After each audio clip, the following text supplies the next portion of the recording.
옛날 아주 먼 옛날에 호랑이가 담배 피우고 까치가 말을 건네던 시절, 깊은 상월짜기에 사람들의 발길이 뜸한 외딴 마을이 하나 자리 잡고 있었습니다. 이 마을은 사방이 높은 산으로 둘러싸여 있어 해가 늦게 뜨고 일찍 지는 곳이었는데, 마을 앞을 흐르는 가을물 소리만이 정막을 깨우는 조용한 곳이었습니다.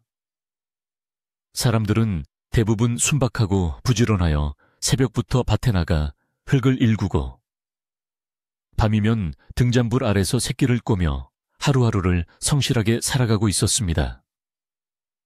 하지만 겉으로 보기에 평화로워 보이는 이 마을에는 사람들의 가슴 한구석을 무겁게 짓누르는 거대한 그림자가 하나 있었으니, 그것은 바로 마을 언덕 위에 으리으리하게 솟아있는 기와집 주인의 횡포였습니다. 마을에서 가장 높은 언덕, 명당이라 불리는 자리에는 고래등 같은 기와집이 위풍당당하게 서 있었는데, 그 집은 바로 최 부자의 집이었습니다. 최 부자는 인근 고을은 물론이고 저 멀리 한양 땅까지 소문이 날 정도로 많은 논과 밭을 가진 거부였지만, 재물이 쌓일수록 인심은 오히려 더욱 야박해지는 욕심쟁이였습니다. 그의 곳간에는 햅쌀이 썩어나갈 정도로 가득 차 있었고, 광에는 비단과 금은 보화가 넘쳐났으나 가난한 소장농들에게는 쌀 한 톨, 배 한 조각 나누어주는 법이 없었습니다. 마을 사람들은 흉년이 들어 굶주릴 때조차 최 부잣집 담장 너머로 흘러나오는 기름진 음식 냄새를 맡으며 배를 움켜쥐어야 했고, 그를 원망하면서도 혹여나 소작이라도 떨어질까 두려워 감히 앞에서 불평 한마디 하지 못하고 살았습니다.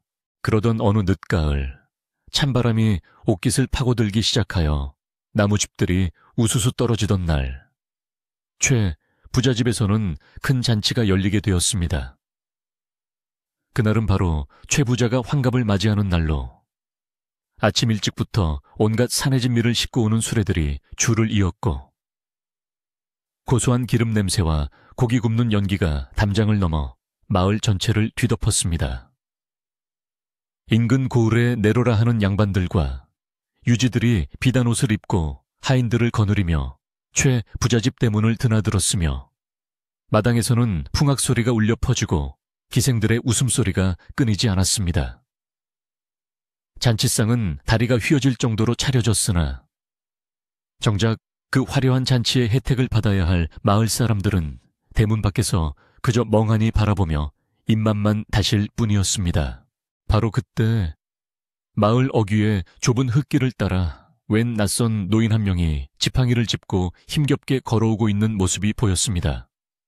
그 노인은 다해진 삼벗을 걸치고 있었는데 옷자락은 흙투성이에 여기저기 기운 자국이 역력했고, 발에는 집신조차 제대로 신지 못해 발가락이 훤히 드러나 있었습니다.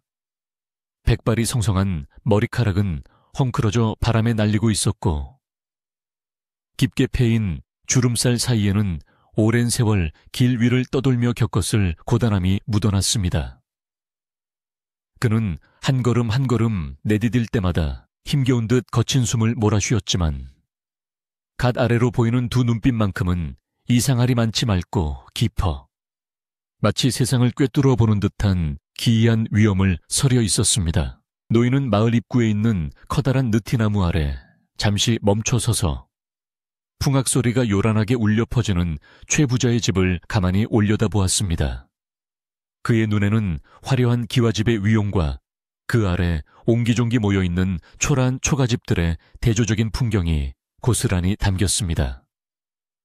마을 사람들은 낯선 노인의 등장에 호기심을 느끼면서도 그의 남루한 행색을 보고는 그저 지나가는 거렁뱅이 중 하나일 것이라 짐작하며 혀를 찼습니다. 어떤 아낙네는 아이의 손을 잡아 끌며 가까이 가지 말라고 손짓하기도 했고, 어떤 노인들은 자신들의 처지도 딱하지만 저 노인의 처지가 더 딱해 보인다며 낮은 목소리로 동정의 말을 주고받기도 했습니다. 노인은 잠시 숨을 고른 뒤 지팡이에 의지하여 다시금 최 부자의 집을 향해 천천히 발걸음을 옮기기 시작했습니다. 언덕길을 오르는 그의 등은 굽어 있었지만 그 걸음걸이에는 망설임이 없었고 어딘가 모르게 단호한 결의가 느껴지기도 했습니다. 최 부자 집 대문 앞에는 이미 잔치 음식을 얻어먹으려는 거지들이 몇 명 모여 있었으나 하인들이 몽둥이를 들고 지키고 서서 그들을 쫓아내느라 험악한 분위기가 감돌고 있었습니다. 하인들은 주인인 최 부자의 성미를 누구보다 잘 알고 있었기에 거지가 얼씬거리다. 잔치 분위기를 망치면 자신들이 불호령을 들을까봐 눈에 불을 켜고 대문을 지키고 있었던 것입니다. 노인이 마침내 대문 앞에 당도하자 문을 지키던 덩치 큰 하인 하나가 인상을 찌푸리며 앞을 가로막고 나섰습니다. 하인은 노인의 아래 위 훑어보며 코를 막는 신용을 하더니 퉁명스럽고 거만한 목소리로 당장 꺼지라고 소리쳤습니다. 이보시오, 늙은이. 오늘 우리 대감마님 환갑잔치라 귀한 손님들이 오시는데 감히 이런 꼴로 어디를 들어오려 하시오. 썩 물러가지 못해. 하인의 고함 소리에 주변에 있던 다른 거지들은 움찔하며 뒤로 물러섰지만 노인은 전혀 위축되지 않고 온화하면서도 차분한 목소리로 대답했습니다. 먼 길을 오느라 배가 너무 고파서 그러니 남은 술 한 잔과 밥 한 술만 주시면 감사히 먹고 가겠소이다. 하지만 하인은 노인의 말을 듣는 척도 하지 않고 지팡이를 빼앗으려 하며 더욱 거칠게 몰아붙였습니다. 어허, 이 늙은이가 말귀를 못 알아듣네. 지금 안에는 고을 사또나리와 양반들이 계시는데 내 놈 같은 거지가 들어와서 냄새라도 풍기면 내 목이 날아간단 말이다. 밥이고 술이고 없으니 몽둥이 찜질을 당하기 전에 냉큼 사라지란 말이다. 하인의 서슬 퍼런 위협에도 노인은 물러서지 않고 다시 한번 정중하게 청했습니다. 가진 자가 나누는 것은 덕을 쌓는 일이요. 배고픈 이를 먹이는 것은 사람의 도리가 아니오. 오늘 같은 좋은 날, 적선을 베풀면 그 복이 다 대감마님께 돌아갈 터이니 부디 야박하게 굴지 마시오. 노인의 목소리가 꽤나 쩌렁쩌렁하여 대문 안쪽 마당까지 들리자 흥겹게 술을 마시며 손님들과 담소를 나누던 최 부자가 미간을 찌푸리며 대문 쪽을 바라보았습니다. 비단 옷에 호박 단추를 단 조끼를 입고 기름진 얼굴에 술기운이 올라 불그스름해진 최 부자는 손에 든 술잔을 탁 내려놓으며 언성을 높였습니다. 대체 밖이 왜 이리 소란스러운 개냐. 귀한 손님들을 모셔놓고 풍악을 울려도 모자랄 판에 무슨 잡상인이 와서 꾀꾀거리는 것이냐. 최 부자의 불호령에 놀란 집사가 황급히 달려와 상황을 고하며 거지 노인 하나가 밥을 달라고 떼를 쓰고 있다고 굽신거렸습니다. 최 부자는 기분이 몹시 상한 듯 자리에서 벌떡 일어나 대문 쪽으로 성큼성큼 걸어 나왔습니다. 그의 눈에는 노인의 초라한 행색이 들어오자마자 경멸과 혐오가 가득 찼습니다. 최 부자는 부채를 펴서 코앞을 붙이며 마치 더러운 벌레를 보는 듯한 표정으로 노인을 쏘아붙였습니다. 내 이놈 감히 여기가 어디라고 와서 행패냐. 내 환갑잔치에 재수없게 거지놈이 와서 구걸이라니. 오늘은 일진이 사납겠구나. 썩 꺼지지 않으면 내 너를 관에 넘겨 곤장을 치게 만들 테다. 최 부자의 목소리에는 인정이라곤 눈꼽만큼도 찾아볼 수 없었고 오로지 자신의 잔치를 망쳤다는 분노만이 가득했습니다. 노인은 최 부자의 모욕적인 언세도 불구하고 흔들림 없이 그를 똑바로 응시하며 말했습니다. 대감, 70고개 80고개를 넘기시려면 덕을 베푸셔야 합니다. 이 많은 음식과 술이 넘쳐나는데 늙은이 하나 먹일 밥 한 공기가 아까우십니까? 부자는 하늘이 내린 것이라지만 그 재물을 어떻게 쓰느냐에 따라 복이 되기도 하고 화가 되기도 하는 법입니다. 노인의 말은 점잖았지만 그 뼈있는 한마디 한마디가 최 부자의 자존심을 건드리고 말았습니다. 감히 거지 주제에 자신을 가르치려 든다고 생각한 최 부자는 얼굴이 불그락푸르락해져서 분노를 참지 못했습니다. 이 미친 늙은이가 어디서 훈계질이야, 여봐라. 놈들이 못들 하느냐. 저 더러운 늙은이를 당장 끌어내서 내다 버려라. 내 눈앞에 다시는 띄지 않게 아주 혼쭐을 내주란 말이다. 최 부자의 고함 소리가 떨어지기가 무섭게. 옆에서 눈치를 보던 건장한 하인 서너 명이 노인에게 달려들었습니다. 그들은 노인의 양팔을 거칠게 움켜쥐고 지팡이를 발로 차버린 뒤 마치 짐짝을 다루듯 대문 밖으로 질질 끌고 나갔습니다. 노인은 저항하려 했지만 며칠을 굶은 노쇠한 몸으로 젊은 하인들의 힘을 당해낼 수는 없었습니다. 하인들은 노인을 대문 밖 돌계단 위까지 끌고 가서는 가차없이 아래로 밀어버렸습니다. 에잇, 재수없다. 썩 꺼져라. 하인의 고함과 함께 노인의 몸은 허공으로 붕 떴다가 가파른 돌계단 아래로 굴러 떨어졌습니다. 앙상한 노인의 몸이 딱딱한 돌바닥에 부딪히며 우당탕 하는 소리가 났고 마지막으로 바닥에 처박히는 순간 뚝 하는 끔찍한 파열음이 들렸습니다. 그것은 마른 장작이 부러지는 소리와도 같았지만 분명히 사람의 뼈가 부러지는 소름 끼치는 소리였습니다. 노인은 윽 하는 짧은 신음과 함께 바닥에 쓰러져 꼼짝도 하지 못했습니다. 순간 왁자지껄하던 대문 밖이 찬물을 끼얹은 듯 조용해졌습니다. 멀리서 구경하던 마을 사람들은 너무 놀라 입을 다물지 못했고 노인을 밀어버린 하인들조차 예상치 못한 결과에 당황하여 서로의 얼굴만 쳐다보았습니다. 쓰러진 노인은 고통스러운 표정으로 식은땀을 흘리며 자신의 오른쪽 다리를 부여잡고 있었습니다.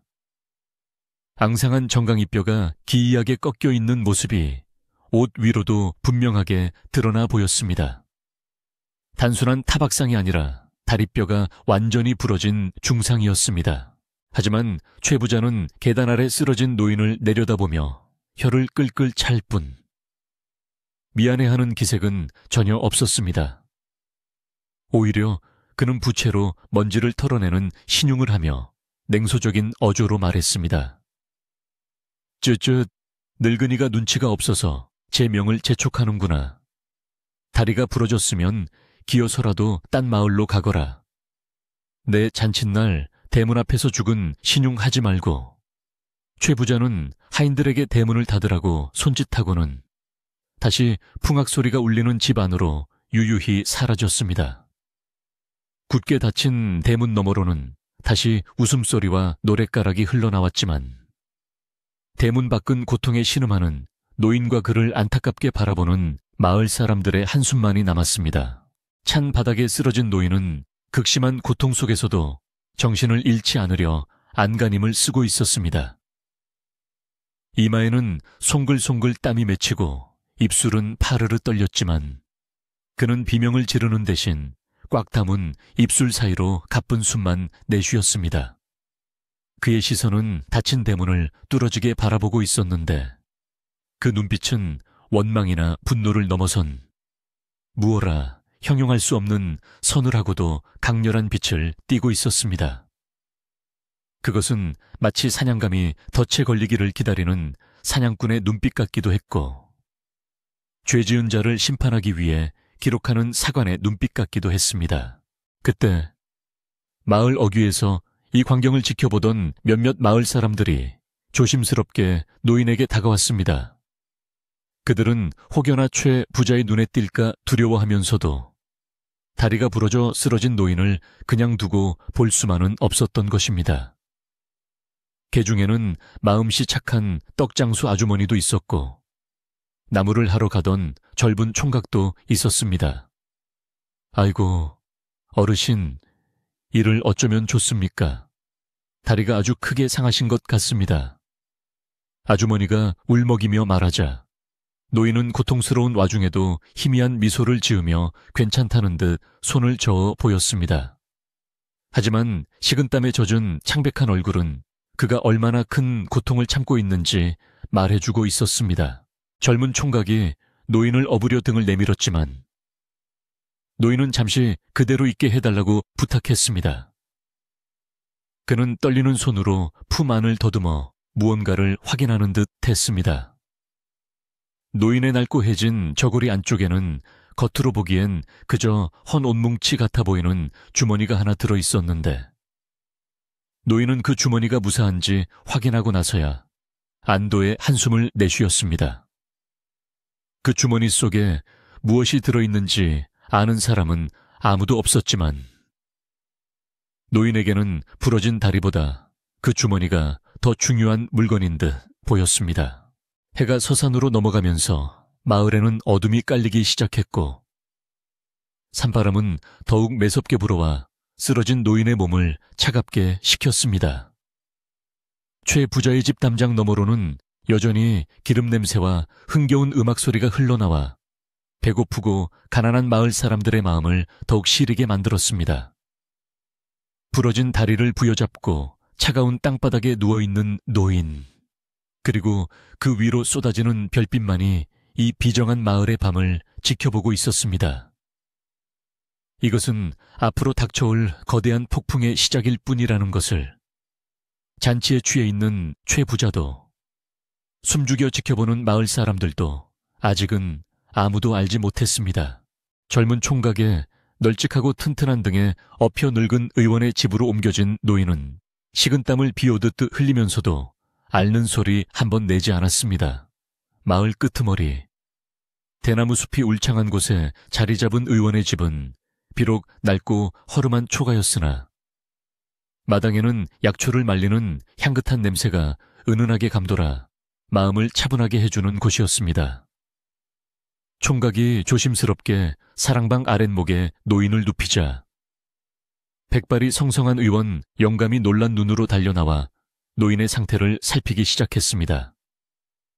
흙투성이가 된 바지를 걷어 올리자 퉁퉁 부어올라 시퍼렇게 멍이 든 다리가 드러났고 뼈가 어긋나 있는 참혹한 모습에 지켜보던 사람들은 저마다 안타까운 탄식을 쏟아내며 고개를 돌렸습니다. 의원 영감은 평생을 이 마을에서 병든 사람들을 돌보며 살아온 인물로 사람의 몸뿐만 아니라 마음의 병까지 들여다볼 줄 아는 지혜로운 노인이었습니다. 그는 혀를 차며 서둘러 부목을 준비하고 약초를 지식여 환부에 붙일 준비를 서둘렀습니다. 세상에 어쩌다 이 지경이 되셨소. 최 부자댁 하인들이 독하다 했지만 칠순 노인을 이리 험하게 다룰 줄은 몰라. 꿈은 의원은 혀를 끌끌 차며 익숙한 솜씨로 어긋난 뼈를 맞추기 시작했습니다. 뼈가 제자리를 찾아 들어가는 우두둑 소리가 방 안에 크게 울려 퍼졌고 그 순간 노인의 몸이 활처럼 휘어지며 크게 경련했지만 그는 입술을 꽉 깨물어 비명을 삼키고는 거친 숨만 몰아쉬었습니다. 그 모습을 지켜보던 의원, 영감의 눈에 이채로운 빛이 스쳐 지나갔습니다. 보통 사람이라면 뼈를 맞추는 그 끔찍한 고통을 이기지 못해 고래고래 소리를 지르거나 기절했을 터인데 이 노인은 초인적인 인내심으로 고통을 견뎌내고 있었기 때문입니다.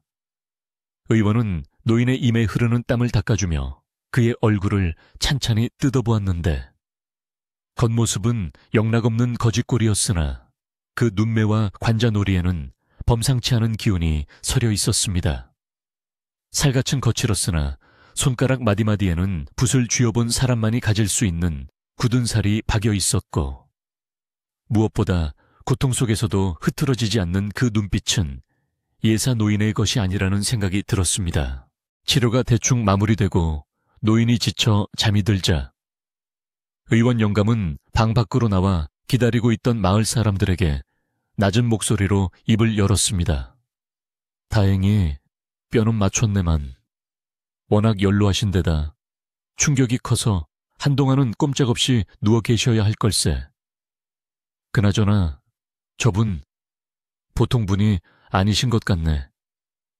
눈빛이 살아있고 기골이 장대하니 예전에는 큰일을 하셨던 분일지도 모르지.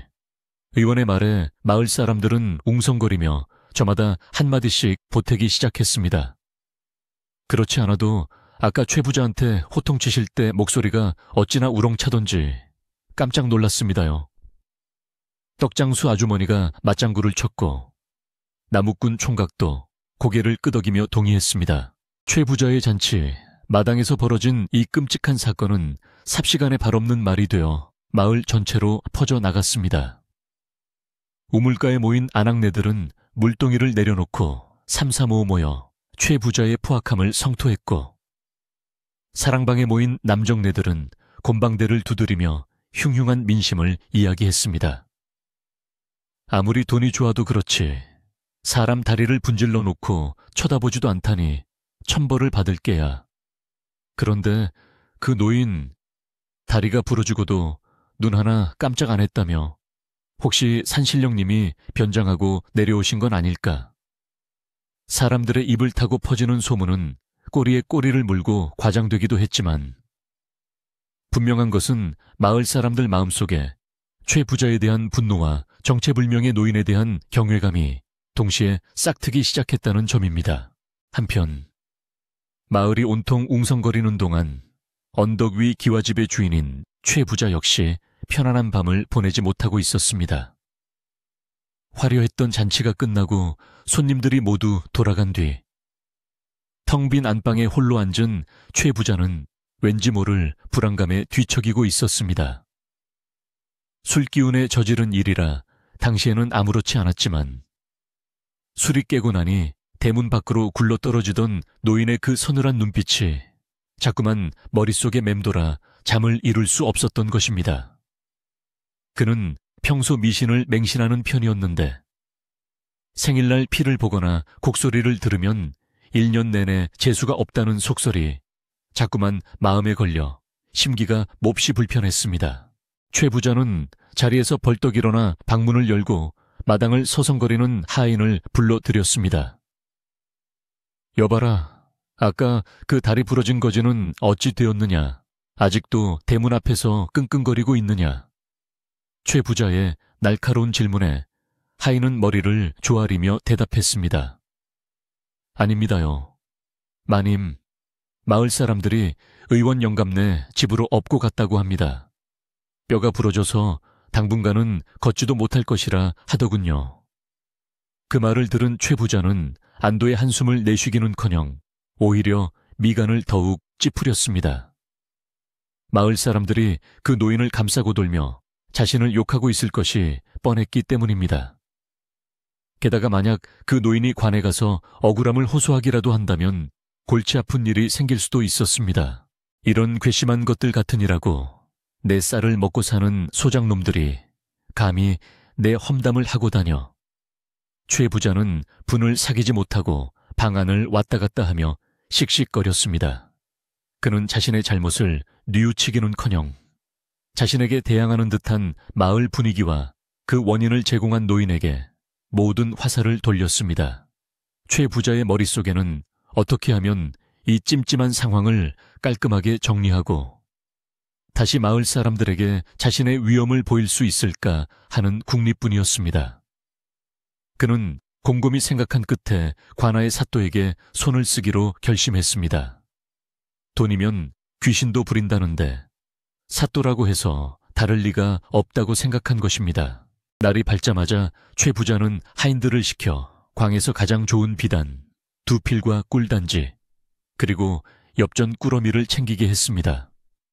그는 감에 올라타고는 거드름을 피우며 관아로 향했습니다. 마을 사람들은 최 부자의 가마가 지나가는 것을 보고 길가로 비켜서서 수군거렸습니다. 저 욕심쟁이가 또 무슨 꿍꿍이가 있어서 아침부터 관아로 가는 걸까? 보나마나 나쁜 짓을 꾸미는 거겠지. 에휴, 세상이 말세야 말세. 사람들의 따가운 시선을 뒤로 한 채 최 부자의 가마는 흙먼지를 일으키며 고을 관아를 향해 부지런히 움직였습니다. 관에 도착한 최 부자는 사또와 마주 앉아 뇌물을 건네며 은밀한 대화를 나누었습니다. 탐관오리로 소문난 사또는 최 부자가 가져온 재물을 보고 입이 귀에 걸릴 듯 좋아했습니다.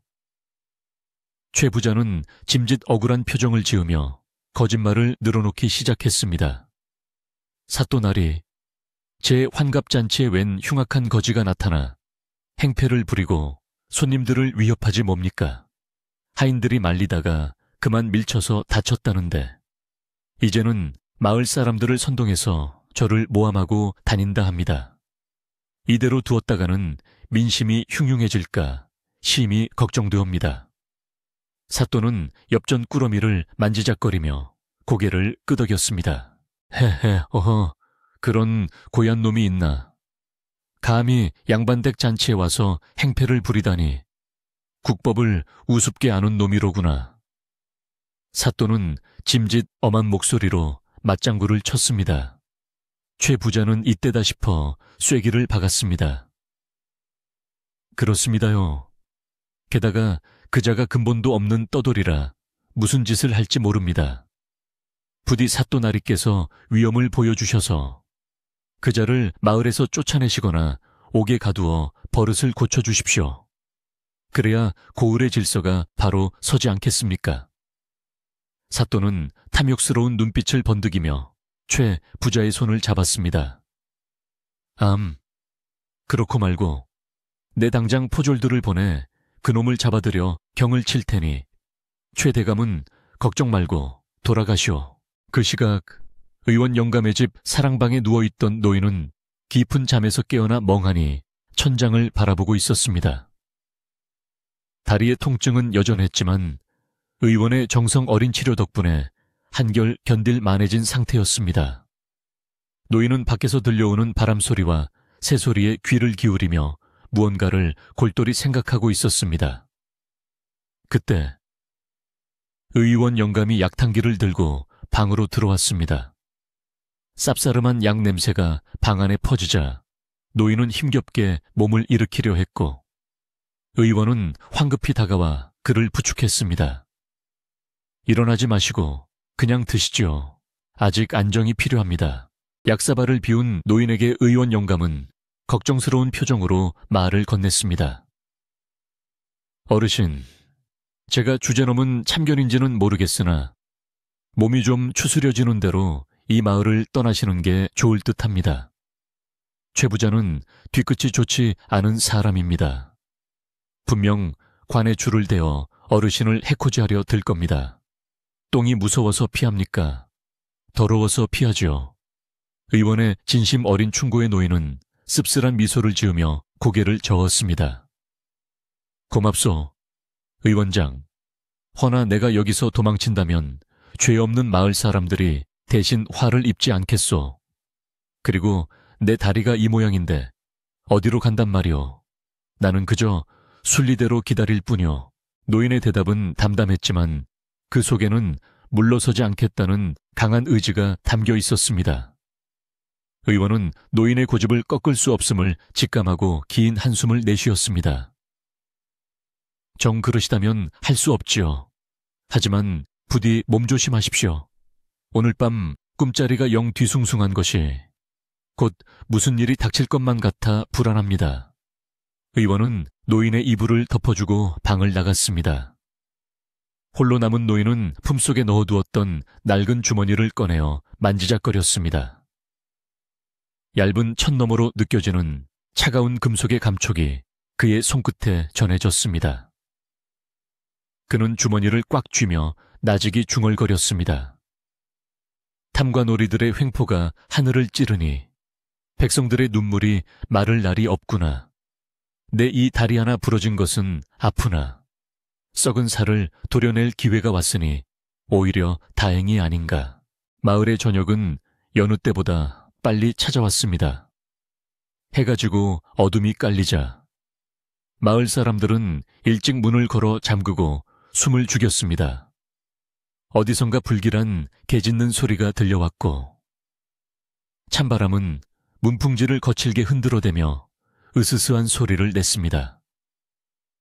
최 부자와 사또가 꾸민 음모의 그림자가 서서히 마을을 덮쳐오고 있었지만 의원집 사랑방의 불빛만이 외롭게 깜빡이며 다가올 폭풍을 기다리고 있었습니다. 노인은 잠들지 않고 벽에 기대앉아 문 밖의 동태를 살피고 있었습니다. 그의 눈빛은 어둠 속에서도 형형하게 빛나고 있었는데 마치 사냥감을 노리는 매의 눈처럼 매섭고도 차분했습니다. 이윽고 멀리서 묵직한 발걸음 소리와 함께 쇠사슬이 부딪히는 소리가 들려오기 시작했습니다. 관아의 포졸들이 마을 어귀에 당도한 것이었습니다. 저기다 저 의원놈 집을 애워싸라. 포교에 거친 고함 소리가 고요한 마을의 정막을 찢어놓았습니다. 마을 사람들은 이불을 뒤집어 쓰고 벌벌 떨었고 의원 영감은 깜짝 놀라 마당으로 뛰쳐나갔습니다. 횃불을 든 포졸들이 시커먼 그림자처럼 몰려와 의원의 집을 포위했고 살기등등한 분위기가 집 안팎을 가득 채웠습니다. 하지만 방 안에 있는 노인은 미동도 하지 않은 채 굳게 닫힌 방문을 응시하며 조용히 때가 되었음을 직감하고 있었습니다. 이놈들아 환자가 아니냐. 환자가 사람 목숨이 파리 목숨인 줄 아느냐. 의원 영감은 포졸들의 앞을 가로막으며 쉰 목소리로 절규했습니다. 평소 점잖기로 소문난 그였지만 눈앞에서 벌어지는 무도한 폭력 앞에서는 물불을 가리지 않고 대들었습니다. 하지만 관아의 위세를 등에 어분 포졸들은 눈 하나 깜짝하지 않았습니다. 덩치 큰 포졸 하나가 귀찮다는 듯 의원 영감의 가슴팍을 거칠게 밀치자 힘없는 노인은 뒤로 나뒹굴며 마당 한 구석 처박혔습니다. 어디서 감히 관청 일에 회방을 놓는 개냐 너도. 저 거렁뱅이와 한패로 엮여서 옥살이를 하고 싶은 개냐. 포졸의 으름장에 의원 영감은 가슴을 부여잡고 통탄의 눈물을 흘릴 뿐 더 이상 힘을 쓸 수가 없었습니다. 방 안으로 들이닥친 포졸들은 다짜고짜 노인의 멱살을 잡고 거칠게 끌어냈습니다. 일어나라 이놈 사또나리의 명이시다. 노인은 아직 뼈가 붙지 않아 퉁퉁 부은 다리를 질질 끌며 밖으로 끌려 나왔습니다. 문지방에 부러진 다리가 턱 걸리자 노인의 미간이 깊게 파이며 입에서 억눌린 신음이 새어나왔습니다. 뼈를 깎는 듯한 고통이 전신을 휘감았지만 그는 비명을 지르는 대신 아래 십술을 꽉 깨물어 피가 배어 나올 정도로 참아냈습니다. 그 모습은 마치 고통을 모르는 사람 같기도 했고 육신의 고통을 정신력으로 짓누르고 있는 도인 같기도 했습니다. 짐승처럼 끌려 나오는 와중에도 노인의 눈빛은 흐트러짐 없이 포졸들을 쏘아보고 있어 포졸들조차 그 서늘한 기세에 잠시 주춤할 정도였습니다. 마을은 순식간에 아수라장이 되었습니다. 횃불을 든 포졸들이 고함을 지르며 노인을 끌고 가는 소리에 잠자던 마을 사람들이 하나둘씩 밖으로 뛰쳐나왔습니다. 칠흑 같은 어둠 속에서 붉게 일렁이는 횃불들은 마치 지옥에서 온 도깨비 불처럼 보였고 그 불빛 아래 비친 노인의 모습은 처참하기 그지없었습니다. 흙투성이가 된 옷은 찢겨 나갔고 질질 끌리는 다리에서는 핏물이 배어나와 흙바닥에 검붉은 자국을 남겼습니다. 아이들은 무서워 엄마 치마폭에 얼굴을 묻고 울음을 터뜨렸고 어른들은 발만 동동 구르며 안타까워했습니다. 세상에 저 다리를 하고 어떻게 관아까지 간다는 말인가. 사람을 죽이려고 작정했구나. 최부자집 하인들도 소란을 듣고 나와 담장 너머로 이 광경을 지켜보고 있었습니다. 그들은 낄낄거리며 손가락질을 해댔습니다. 거봐라, 우리 대감마님 심기를 건드리면 저 꼴이 나는 거야. 다리 몽둥이가 부러진 걸로 모자라 이제는 곤장까지 맞게 생겼으니 저 늙은이 명줄도 오늘로 끝이구먼. 그들의 조롱 섞인 말소리는 밤공기를 타고 마을 사람들의 귓가에 들려왔고 이를 들은 젊은 나무꾼은 주먹을 불끈 쥐며 당장이라도 달려들 기세였습니다. 하지만 옆에 있던 촌장이 그의 팔을 잡으며 말렸습니다. 참아라, 이 사람아. 지금 나서면 너만 다치는 게 아니라 마을 전체가 화를 입네. 힘없는 우리가 참아야지 어쩌겠나. 관하로 가는 길은 멀고도 험했습니다. 포졸들은 노인이 걷지 못하자 거적대기에 그를 태우는 척하다가 귀찮다며 다시 땅바닥에 내팽개치고 밧줄로 묶어 질질 끌고 가기 시작했습니다. 울퉁불퉁한 자갈길 위로 노인의 몸이 덜컹거리며 끌려갈 때마다 부러진 뼈마디가 서로 부딪히는 끔찍한 고통이 반복되었습니다. 노인은 식은땀으로 온몸이 젖었지만 정신을 잃지 않으려 눈을 부릅뜨고 하늘을 올려다보았습니다. 밤하늘에는 무심하게도 밝은 달이 떠서 이 비참한 행렬을 비추고 있었습니다. 노인은 속으로 다짐했습니다. 내 육신은 비록 부서질지언정 백성들의 피를 빠는 저들의 죄상은 반드시 밝혀내리라. 마을 사람들 중 일부는 차마 노인을 혼자 보낼 수 없어 횃불을 들고 포졸들의 뒤를 따랐습니다. 떡장수 아주머니는 보찜에 물 한 사발을 챙겨 들고 뒤따르며 눈물을 훔쳤고, 의원 영감도 아픈 몸을 이끌고 지팡이를 짚으며 그 뒤를 따랐습니다. 포졸들이 썩 꺼지라며 위협했지만 사람들은 멀찌감치 거리를 둔 채 묵묵히 그 뒤를 밟았습니다. 그들의 침묵 속에는 최 부자와 사또에 대한 깊은 분노와 힘없는 자신들의 처지에 대한 서러움이 뒤섞여 있었습니다. 이 침묵의 행렬은 마치 장례 행렬처럼 엄숙하고도 슬픈 분위기를 자아내며 고을 관아를 향해 천천히 이동했습니다. 그때였습니다. 행렬을 따라가던 마을 아이 하나가 엄마의 손을 잡아 끌며 속삭였습니다. 엄마, 저기 봐요. 할아버지 품에서 뭐가 반짝였어요. 아이의 말에 엄마는 쉿 하고 입을 막으며 조용히 시켰습니다. 얘도 참 헛것을 본 게야. 지금 저런 거지. 할아버지한테 무슨 금은 보화가 있겠니. 밤이라 횃불이 비쳐서 그런 거야. 하지만 아이는 자신의 눈을 의심하지 않았습니다. 포졸들이 노인을 거칠게 잡아당겨 몸이 휘청거리는 순간 노인의 낡은 저고리 틈새로 분명히 번쩍이는 황금빛 물체를 보았던 것입니다. 그것은 횃불의 붉은 빛과는 다른 차갑고도 고귀한 금빛이었습니다. 아이는 고개를 갸웃거리며 다시 한번 유심히 노인의 가슴팍을 바라보았지만 노인이 옷깃을 여미는 바람에 그 빛은 다시 어둠 속으로 사라지고 말았습니다. 한참을 걸어 마침내 일행은 고을 관아 앞에 도착했습니다. 육중한 대문이 위압적으로 버티고 서 있었고 대문 양옆에는 창을 든 포졸들이 살벌한 표정으로 지키고 서 있었습니다. 죄인을 대령했습니다. 포졸들의 외침과 함께 대문이 삐걱거리며 열리자 안쪽 마당에는 이미 횃불이 대낮처럼 밝혀져 있었습니다. 마당 한가운데에는 죄인을 심문하기 위한 형틀과 군장이 준비되어 있었고 대청마루 위에는 사또와 최 부자가 나란히 앉아 술상을 앞에 두고 기다리고 있었습니다. 관아의 뜰은 억울하게 끌려온 수많은 백성들의 원한이 서린 듯 음산한 기운이 감돌았습니다. 포졸들은 노인을 짐짝처럼 마당 한가운데 내동댕이 쳤습니다. 노인은 억눌린 신음과 함께 차가운 돌바닥에 처박혔습니다.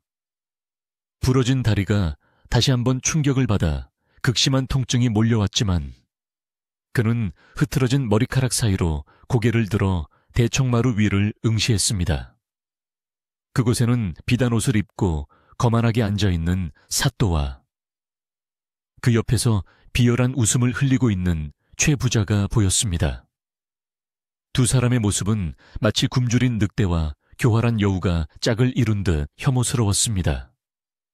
사또는 술잔을 내려놓고 부채를 펴들며 바닥에 쓰러진 노인을 내려다보았습니다. 내 이놈 내가 바로 감히 양반댁 잔치에 뛰어들어 난동을 피우고 민심을 어지럽힌다는 그 거렁뱅이냐. 사또의 목소리는 기름지고 거만했습니다. 그는 죄인을 신문한다기보다는 하찮은 벌레를 괴롭히며 즐기려는 듯한 태도였습니다. 최 부자 역시 옆에서 거들었습니다. 사또나리, 저놈 눈빛 좀 보십시오. 반성의 기미라고는 눈곱만큼도 없습니다. 저런 놈은 매가약입니다요. 아주 뼈도 못 추리게 곤장을 채워야 마을 사람들이 다시는 딴 마음을 품지 못할 것입니다. 최 부자는 이 기회에 자신의 권위를 확실히 세우려는 속셈이었습니다. 노인은 힘겹게 상체를 일으켜 세우고 정좌 자세를 취했습니다. 비록 옷은 넉마가 되고 다리는 부러졌으나 그가 앉아있는 자세는 태산처럼 흔들림이 없었습니다. 노인은 사또를 똑바로 쳐다보며 낳지만 분명한 목소리로 입을 열었습니다. 사또, 백성을 다스리는 자리에 계시면서 어찌 한쪽 말만 듣고 죄를 물으려 하십니까? 배고픈 이가 밥 한 술 청한 것이 난동이오. 가진 자가 힘없는 늙은이를 밀어 다리를 부러뜨린 것은 죄가 아니란 말입니까? 노인의 당당한 항변의 마당에 있던 포졸들과 뒤따라온 마을 사람들은 숨을 죽였습니다.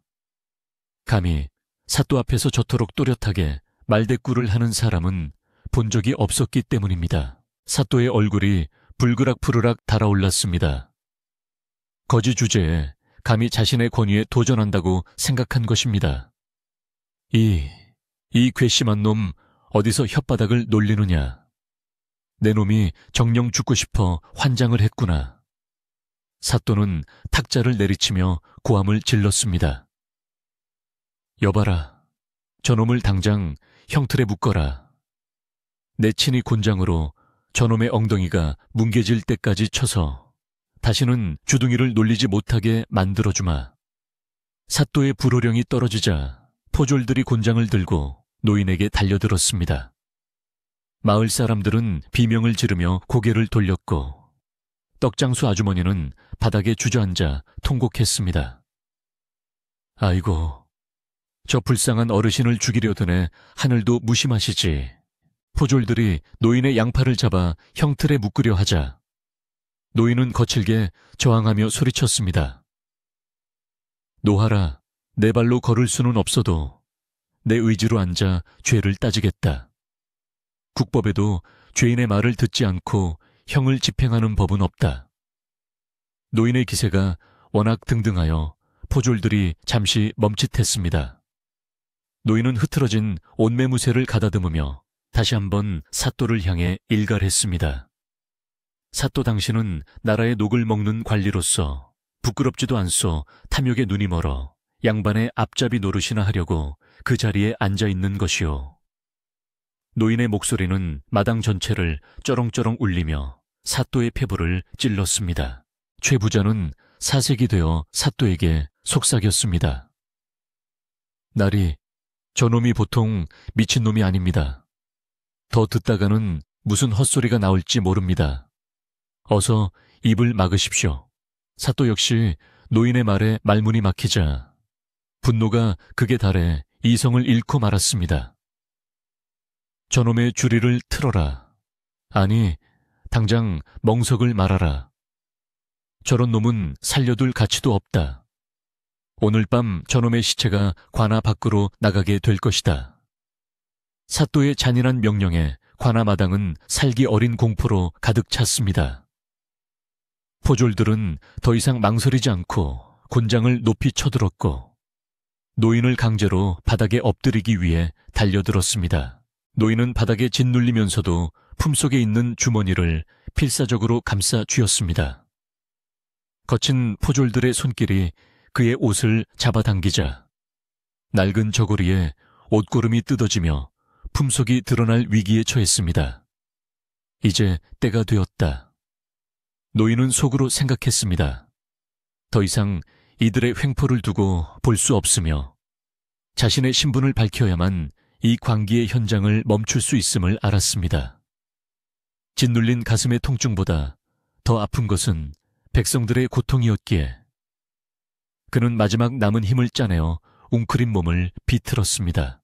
관아의 횃불이 바람에 거세게 일렁이며 춤을 추었고 하늘에서는 먹구름이 몰려와 달빛마저 가리기 시작했습니다. 마치 폭풍전야와 같은 긴장감이 감도는 가운데 바닥에 엎드린 노인의 손이 낡은 주머니에 끈을 풀기 시작했습니다. 포졸들이 그를 내리치기 위해 곤장을 허공 높이 들어 올린 바로 그 순간, 노인은 혼신의 힘을 다해 몸을 뒤집으며 품속에 있던 물건을 밖으로 꺼내 들 준비를 마쳤습니다. 찰나의 순간, 최 부자의 눈이 커지고 사또의 입이 벌어졌습니다. 어둠 속에서 무언가 묵직하고 빛나는 것이 노인의 손에서 굴러나올 찰나였습니다. 마을 사람들은 공포에 질려 숨조차 쉬지 못하고 이 광경을 지켜보았습니다. 의원 영감은 떨리는 손을 모아 기도를 올렸습니다. 제발, 제발 살아만 있게 해주십시오. 하지만 관아의 살개는 이미 돌이킬 수 없는 지경에 이르렀고, 최 부자와 사또의 탐욕스러운 웃음은 승리감에 도취되어 있었습니다. 그러나 그들은 아직 모르고 있었습니다. 지금 바닥에 쓰러져 있는 이 초라한 노인의 손에 들린 것이 그들의 운명을 송두리째 뒤바꿀 서슬 퍼런 칼날이 되어 돌아올 것임을 말입니다. 밤바람이 더욱 거세게 몰아치며 횃불을 꺼뜨릴 듯 위협했고, 관아 마당에는 곧 들이닥칠 엄청난 파란의 기운이 소용돌이치기 시작했습니다. 포졸의 굵은 팔뚝이 허공을 가르며 곤장을 내리치려던 찰나, 마치 시간이 멈춘 듯한 기묘한 정적이 관아의 앞마당을 감싸 안았습니다. 노인이 몸을 비틀며 품 안에서 꺼내 던진 낡은 주머니가 바닥에 떨어지면서 툭 하는 둔탁한 소리를 내었고, 그 충격으로 주머니의 끈이 풀리며 그 안에 숨겨져 있던 물건이 밖으로 굴러 나왔기 때문입니다. 흙바닥 위로 모습을 드러낸 것은 둥글고 묵직한 노수의 덩어리였는데, 횃불의 붉은 불빛을 받아 번쩍이는 그 표면에는 생생하게 달리는 5마리의 말이 정교하게 조각되어 있었습니다. 그것은 단순한 장신구가 아니라 임금님의 권한을 대행하여 부패한 관리들을 심판하는 암행어사의 쉼표, 바로 마패였습니다. 그 찬란한 황금빛 섬광이 관아의 어둠을 가르는 순간, 곤장을 높이 쳐들었던 포졸은 비명을 지르며 뒤로 나자빠졌고, 대청마루 위에서 거드름을 피우던 사또는 들고 있던 술잔을 바닥에 떨어뜨렸습니다. 저것은 사또의 눈동자가 공포로 인해 찢어질 듯 커졌고, 입술은 파르르 떨리며 더 이상 말을 잇지 못했습니다. 그는 평생을 탐욕스럽게 살아왔지만 관료로서 저 물건이 무엇을 의미하는지 너무나 잘 알고 있었습니다. 그것은 자신과 같은 탐관 오리들에게는 저승사자의 명부와도 같은 것이었기에 사또의 얼굴에서는 순식간에 핏기가 사라지고 하얗게 질려버렸습니다. 바로 그 순간, 관아 밖 어둠 속에서 천지를 뒤흔드는 듯한 우렁찬 함성 소리가 터져 나왔습니다. 암행어사 출두야, 암행어사 출두야. 그 소리는 마치 마른 하늘에 날벼락이 치는 듯 고막을 때렸고, 잠자던 산천초목을 깨울 만큼 강력했습니다. 관아의 육중한 대문이 부서질 듯 활짝 열리고, 숨죽여 기다리고 있던 수십 명의 역졸들이 횃불과 육모방망이를 들고 성난 파도처럼 마당 안으로 들이닥쳤습니다. 그들은 질풍같이 달려들어 혼비백산하여 도망치려는 관아의 포졸들을 제압하고, 마당을 완전히 포위하여 개미새끼 한 마리 빠져나갈 수 없도록 물샐 틈 없는 벽을 만들었습니다. 조회인은 오라를 받아라. 역졸들의 기세는 맹호와 같아서 조금 전까지 노인을 조롱하고 위협하던 최 부자의 하인들과 관아의 이방들은 겁에 질려 바닥에 납작 엎드렸습니다. 사또는 허둥지둥 자리에서 일어나 도망치려 했으나 다리에 힘이 풀려 그만 대청마루 계단에서 굴러떨어지고 말았습니다. 화려한 관복은 흙투성이가 되었고, 머리에 쓰고 있던 관모는 벗겨져 바닥을 뒹굴었습니다. 최 부자 역시 사색이 되어 기둥 뒤로 숨으려 했지만 역졸들의 매서운 눈을 피할 수는 없었습니다. 순식간에 전세가 역전되어 심판하던 자들이 심판받는 처지가 되고 만 것입니다. 다리가 부러진 채 바닥에 쓰러져 있던 노인은 역졸들의 부축을 받으며 천천히, 그러나 위험 있게 몸을 일으켰습니다.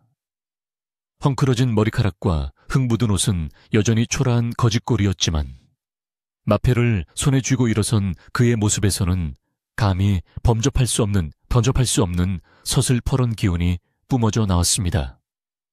그는 더 이상 매를 맞던 힘없는 노인이 아니라 추상 같은 국법을 집행하는 어사또였습니다. 그는 고통스러운 다리를 지탱하며 꼿꼿이 서서 바들바들 떨고 있는 사또와 최 부자를 향해 쩌렁쩌렁한 목소리로 호통을 쳤습니다.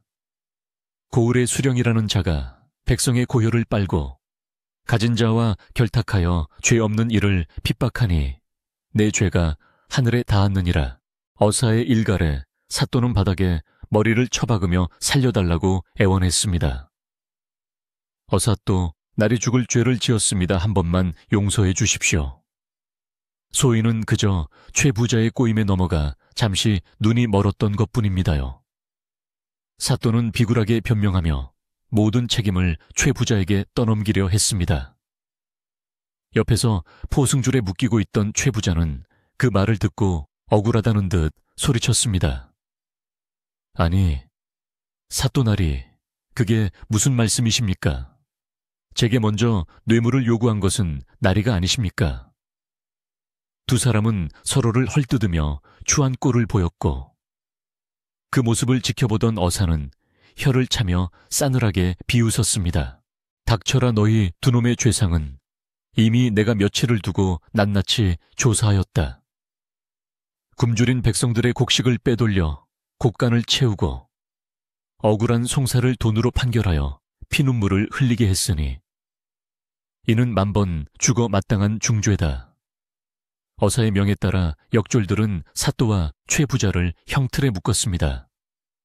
조금 전까지 노인이 묶이려 했던 바로 그 자리에 이제는 탐욕스러운 두 죄인이 무릎을 꿇고 앉게 된 것입니다.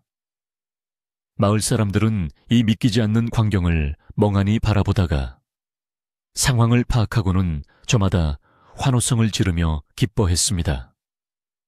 떡장수 아주머니는 덩실덩실 춤을 추었고 억울하게 매를 맞았던 사람들은 감격의 눈물을 흘렸습니다. 어사는 관아의 창고지기를 불러 당장 곡간 문을 열라고 명했습니다. 관아의 곡간과 최 부자의 집 창고를 모두 열어 굶주리고 헐벗은 백성들에게 골고루 나눠주도록 하라. 그리고 억울하게 옥살이하는 사람들을 모두 풀어주고 그들의 사연을 다시 듣도록 하겠다. 어사의 명쾌한 처결에 마당에 모인 백성들은 어사또 만세, 암행어사, 만세어를 외치며 엎드려 절을 올렸습니다. 그 소리는 밤하늘 높이 울려 퍼져 오랫동안 이 마을을 짓누르던 어둠의 그림자를 말끔히 걷어내는 듯했습니다. 마당을 밝히던 횃불조차 더욱 활활 타오르며 정의의 승리를 축하하는 것만 같았습니다. 한편 의원 영감은 역졸들의 안내를 받아 어사 앞으로 나아갔습니다. 그는 너무 놀라 말도 제대로 나오지 않았지만 떨리는 손으로 어사의 부러진 다리를 다시 살폈습니다. 아이고, 나리, 이런 귀한 몸으로 어찌 그런 험한 꼴을 당하시고도 참으셨습니까? 소인이 미처 알아보지 못하고 하대를 하였으니 죽여주시옵소서. 의원 영감이 황송하여 어쩔 줄 몰라 하자 어사는 인자한 미소를 지으며 그의 손을 잡았습니다. 아니요, 의원장. 그대가 나를 거두어 주지 않았다면 나는 길바닥에서 얼어 죽었을 것이오. 그대의 인술과 따뜻한 마음이 나를 살렸으니 내 평생 그 은혜를 잊지 않겠소. 어사는 즉시 관아의 안채로 옮겨져 편안한 자리에 누워 치료를 받게 되었습니다. 고을에서 가장 용한 의원들이 불려왔고 최 부자가 먹으려 했던 산의 진미가 어사의 상에 올랐지만 그는 그것을 물리고 소박한 죽 한 그릇을 청했습니다. 그리고는 남은 음식들을 모두 밖으로 내보내어 고생한 역졸들과 마을 사람들이 배불리 먹을 수 있도록 배려했습니다. 관아 마당에서는 때 아닌 잔치가 벌어졌습니다. 최부자의 환갑잔치, 음식보다 훨씬 맛있는 승리의 음식을 나누어 먹으며 사람들은 그동안 쌓였던 서름과 울분을 웃음으로 털어냈습니다. 최부자와 사또는 즉시 파직되어 압송될 처지에 놓였습니다. 포승줄에 굴비처럼 엮여 관아 문을 나서는 그들의 등 뒤로 마을 사람들의 야유와 비난이 쏟아졌습니다. 꼴 좋다. 평생 떵떵거리고 살 줄 알았더냐. 남의 눈에 눈물 나게 하면 제 눈에는 피눈물이 나는 법이야. 최 부자는 고개를 푹 숙인 채 아무 말도 하지 못했고 사또는 망연자실한 표정으로 하늘만 쳐다볼 뿐이었습니다. 그들의 오만과 탐욕이 쌓아 올린 성은 하룻밤 사이에 모래성처럼 무너져 내렸고 그 자리는 정의와 상식이 다시 채우게 되었습니다. 권불 10년이라 했던가. 그들의 권세는 덧없는 봄꿈처럼 사라져 버렸습니다. 날이 밝아오자 어사는 불편한 다리를 이끌고 대청마루에 앉아 밀린 업무를 처리하기 시작했습니다. 그는 지난밤의 격동이 거짓말인 것처럼 차분하고 꼼꼼하게 장부를 검토하고 백성들의 억울한 사연 하나하나에 귀를 기울였습니다. 땅을 뺏긴 농부에게는 땅 문서를 찾아 돌려주었고 억울하게 누명을 쓴 효자에게는 상을 내렸습니다. 그의 판결은 추상같이 엄격하면서도 봄바람처럼 따뜻하여 보는 이들로 하여금 절로 고개를 숙이게 만들었습니다.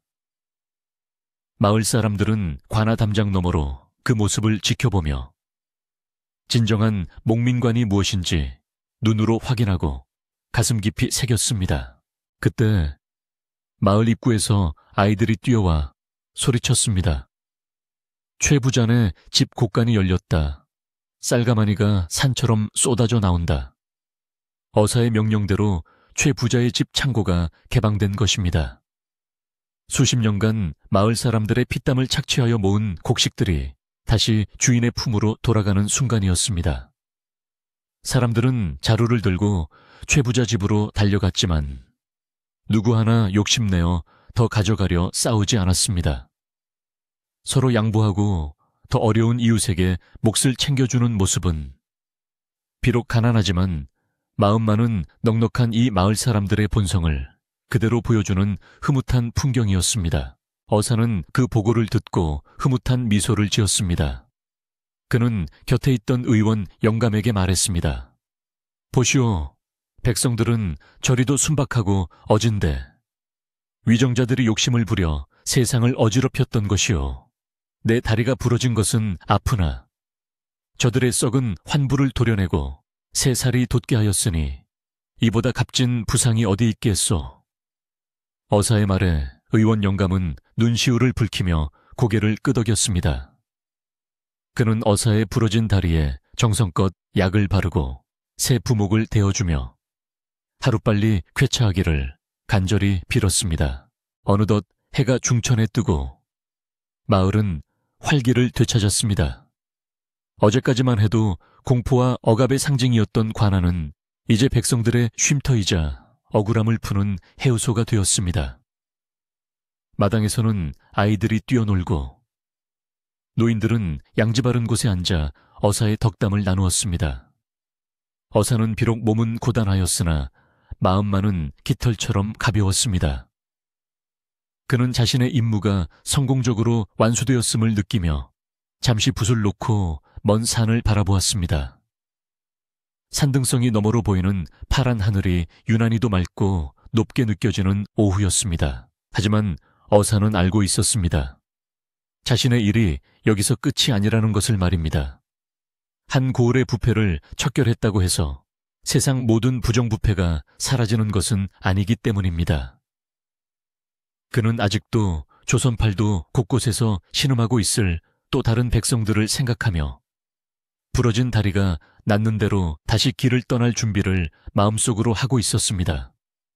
비록 험난하고 고단한 길일지라도 마패가 빛나는 곳에 희망이 있다는 믿음 하나로 그는 다시 집신을 신고 갓 끈을 동여맬 것이었습니다. 저녁 무렵 마을 사람들은 누가 먼저랄 것도 없이 관아 마당으로 모여들었습니다. 그들은 각자 집에서 가져온 소박한 음식들을 모아 작은 잔치상을 차렸습니다. 어사를 위한 감사의 표시였습니다. 비록 최부자의 잔치상처럼 화려하지는 않았지만 거기에는 진심 어린 정성과 사랑이 담겨 있었습니다. 떡장수 아주머니가 갓 쪄낸 따끈한 시루떡을 어사 앞에 놓으며 말했습니다. 나리, 이거 드시고 얼른 기운 차리세요. 저희가 해드릴 수 있는 게 이것뿐이라 죄송합니다. 어사는 떡을 한 입 베어 물며 세상에서 가장 맛있는 음식이라 칭찬했습니다. 밤이 깊어지자 관아 마당에는 모닥불이 피어올랐습니다. 타닥타닥 타오르는 불꽃을 바라보며 사람들은 도란도란 이야기를 나누었습니다. 어사는 불편한 다리를 뻗고 앉아 그들의 이야기에 귀를 기울였습니다. 농사 짓는 이야기, 아이 키우는 이야기, 며느리 보는 이야기, 지극히 평범하고 소소한 일상의 이야기들이었지만 그 속에는 삶의 희로애락이 고스란히 녹아 있었습니다. 어사는 이 평범한 행복을 지켜주는 것이야말로 관리의 진정한 책무임을 다시 한번 되새겼습니다. 이제 마을을 덮쳤던 거대한 폭풍은 완전히 물러갔습니다. 최부자와 사또라는 먹구름이 걷히고 나니 마을에는 다시 평화로운 달빛이 비치기 시작했습니다. 사람들의 얼굴에는 두려움 대신 안도감이, 분노 대신 웃음이 자리 잡았습니다. 이 모든 변화를 가져온 것은 황금마패의 위력이기도 했지만 무엇보다 불의에 굴하지 않고 끝까지 맞서 싸운 한 노인의 용기와 희생 덕분이었습니다. 밤바람은 더 이상 차갑지 않았고 오히려 땀 흘린 사람들의 이마를 식혀주는 시원한 청량제가 되어 불어오고 있었습니다. 폭풍우가 지나간 마을에는 언제 그랬냐는 듯 따스하고 평화로운 햇살이 가득 쏟아져 내렸습니다.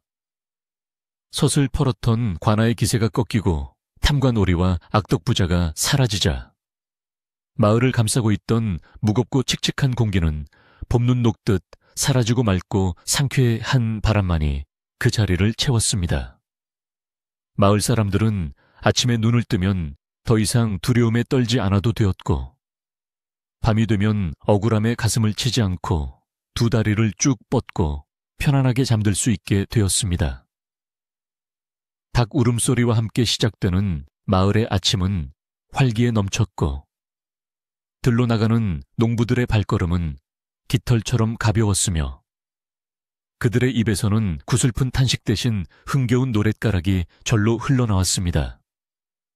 이것은 단순한 계절의 변화가 아니라 사람들의 마음속에 진정한 봄이 찾아왔음을 알리는 신호였습니다. 어사또는 의원 영감의 지극정성 어린 보살핌 덕분에 하루가 다르게 기력을 회복해 갔습니다.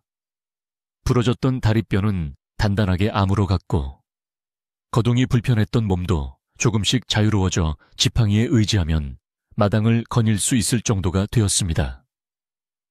그는 관아의 안채에 머물며 남은 행정 처리를 마무리하는 한편 틈틈이 마을을 돌아보며 백성들의 사는 모습을 살폈습니다.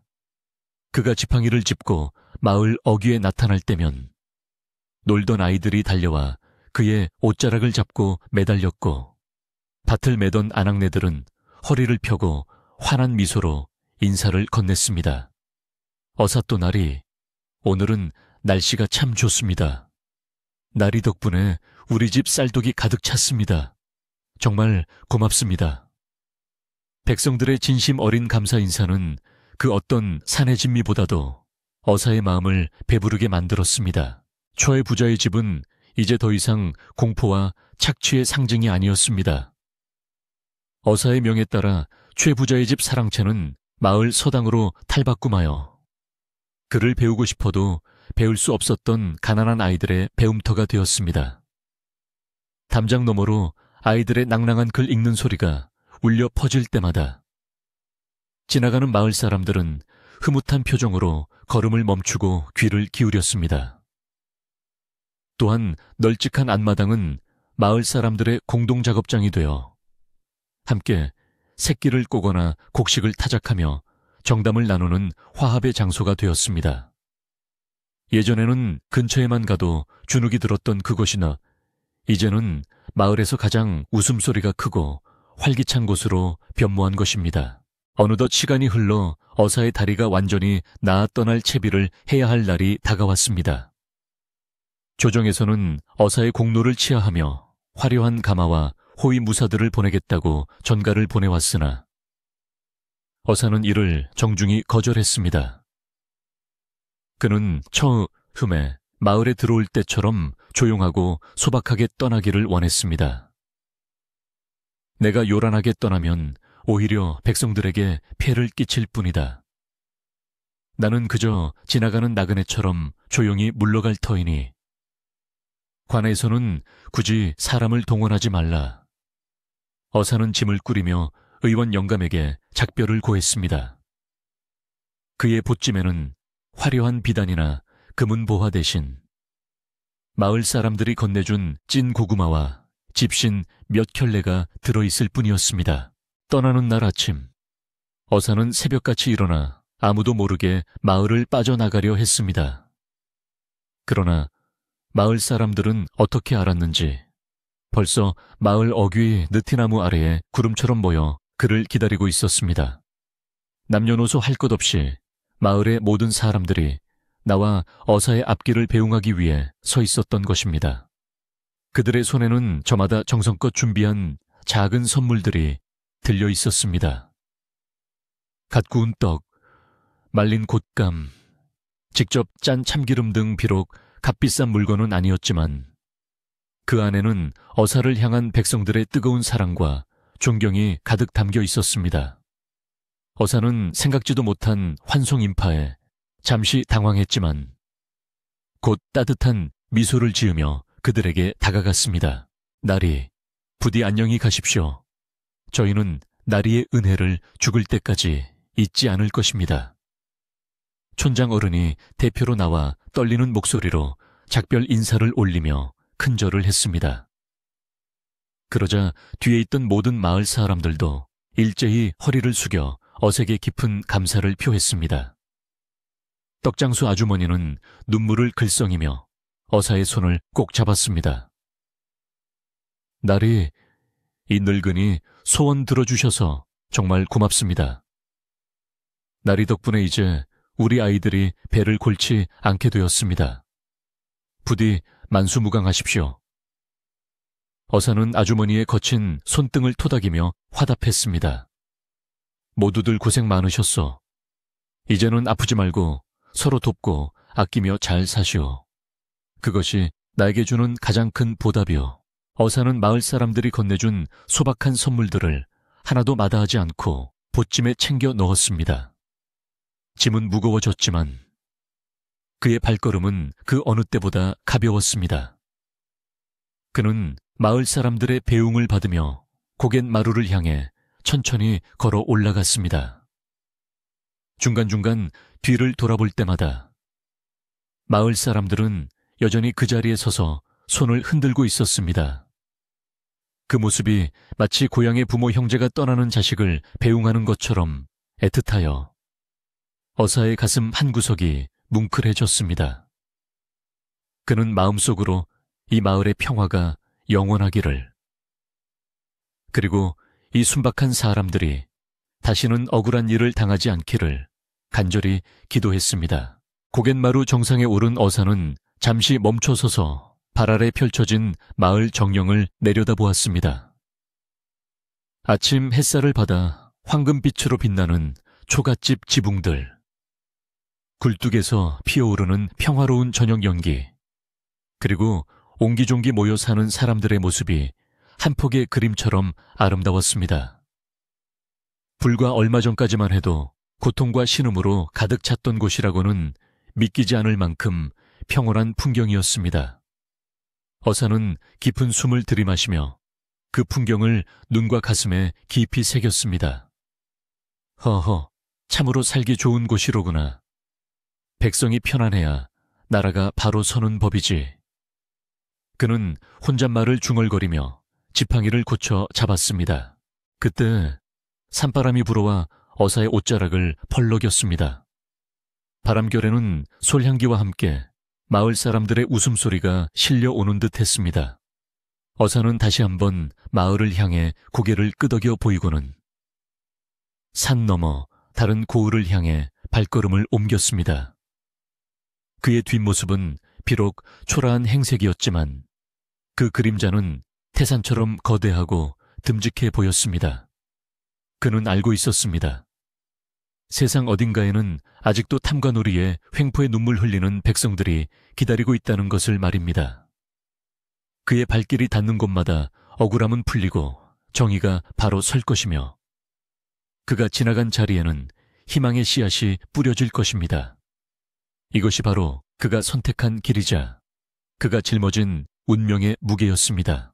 어사가 떠난 뒤에도 마을에는 오랫동안 그의 이야기가 전설처럼 전해 내려왔습니다. 사람들은 어사가 다리를 다쳤던 그 돌계단을 어사계단이라 부르며 깨끗하게 보존했고 그가 머물렀던 의원 영감의 집은 마을의 명소가 되었습니다. 해마다 가을이 되면 마을 사람들은 큰 잔치를 열어 어사의 공덕을 기리고 그날의 통쾌했던 사건을 연극으로 꾸며 아이들에게 보여주었습니다. 아이들은 연극을 보며 나도 커서 어사또처럼 훌륭한 사람이 될 거야 라고 외치며 나무 막대기를 마패처럼 치켜들고 뛰어다녔습니다. 그렇게 정의와 용기의 이야기는 세대를 넘어 아이들의 가슴속에 꿈과 희망으로 자라났습니다. 세월이 흘러 의원 영감도 세상을 떠나고 떡장수 아주머니도 호호백발 할머니가 되었지만 마을의 평화는 깨지지 않고 계속되었습니다. 새로 부임하는 사또들은 이 마을의 전설을 전해 듣고 감히 허튼 짓을 할 엄두를 내지 못했습니다. 그들은 백성을 두려워할 줄 알게 되었고 자신의 안위보다는 마을의 안녕을 먼저 살피는 어진 관리가 되기 위해 노력했습니다. 최 부자가 살았던 기와집은 이제 마을 회관이 되어 누구나 자유롭게 드나들며 차를 마시고 담소를 나누는 열린 공간이 되었습니다. 욕심이 사라진 자리에 나눔과 배려가 채워지니 마을은 인근에서 가장 살기 좋고 인심 좋은 고을로 소문이 자자해졌습니다. 어느 늦은 겨울밤 마을 사랑방에는 흰 눈이 소복이 쌓이는 소리를 들으며 노인들과 아이들이 옹기종기 모여 앉았습니다. 화로에는 군밤이 타닥타닥 익어가며 고소한 냄새를 풍겼고 방 안은 훈훈한 온기로 가득했습니다. 머리가 하얗게 센 촌장 노인이 곰방대를 털며 예시하기 보따리를 풀어놓기 시작했습니다. 옛날, 아주 먼 옛날의 말이다. 우리 마을에 다리가 부러진 늙은 거지. 한 분이 찾아오셨지. 다들 그분을 무시했지만 사실 그분은 임금님이 보내신 암행어사셨단다. 아이들은 눈을 초롱초롱 빛내며 할아버지의 이야기에 귀를 기울였습니다. 할아버지, 그래서 그 나쁜 부자는 어떻게 됐어요? 한 아이가 묻자 노인은 허허 웃으며 대답했습니다.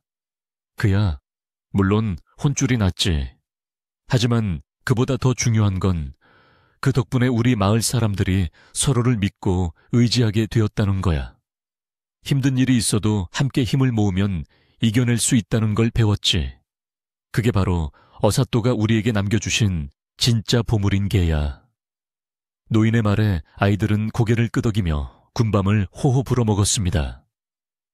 창밖에는 한방눈이 펑펑 쏟아져 온 세상을 하얗게 덮고 있었지만 사랑방 안은 그 어느 때보다 따뜻하고 평화로웠습니다. 이야기가 무르익어가고 밤이 깊어지자 아이들은 하나둘씩 꾸벅꾸벅 졸기 시작했습니다. 할머니들은 아이들을 품에 안고 등을 토닥이며 자장가를 불러주었습니다. 자장자장 우리 아가 잘도 잔다. 우리 아가 어사또 꿈꾸고 무럭무럭 자라라. 노랫소리는 조용히 방 안을 맴돌다 눈 내리는 밤하늘로 흩어졌습니다. 마을의 불빛들이 하나둘 꺼지고 온 세상이 고요한 잠에 빠져들었습니다. 마을을 지키는 느티나무도, 옛 최부자의 집도, 그리고 어사의 발자취가 남은 돌계단도 모두 하얀 눈 이불을 덮고 평온한 휴식을 취했습니다. 그렇게 마을은 오래오래 행복하게 잘 살았습니다. 억울한 일이 생기면 언제든 마패를 든 어사가 다시 나타날 것이라는 믿음이 사람들의 마음속에 등불처럼 켜져 있었기 때문입니다. 하지만 굳이 어사가 다시 오지 않더라도 마을 사람들은 이미 스스로를 지키고 서로를 사랑하는 법을 알고 있었습니다. 그것이야말로 진정한 태평성대요. 백성들이 꿈꾸던 세상이 아니겠습니까? 오늘 밤 여러분의 꿈속에도 황금 마파이의 찬란한 빛과 함께 따뜻한 정의의 기운이 깃들기를 바랍니다. 이제 긴 이야기가 끝났습니다. 마을의 평화로운 풍경을 상상하며 무거운 짐은 모두 내려놓고 편안한 마음으로 깊은 잠에 드시길 바랍니다. 밤새 내리는 눈이 세상을 깨끗하게 덮어주듯 여러분의 근심 걱정도 모두 덮어줄 것입니다. 안녕히 주무십시오.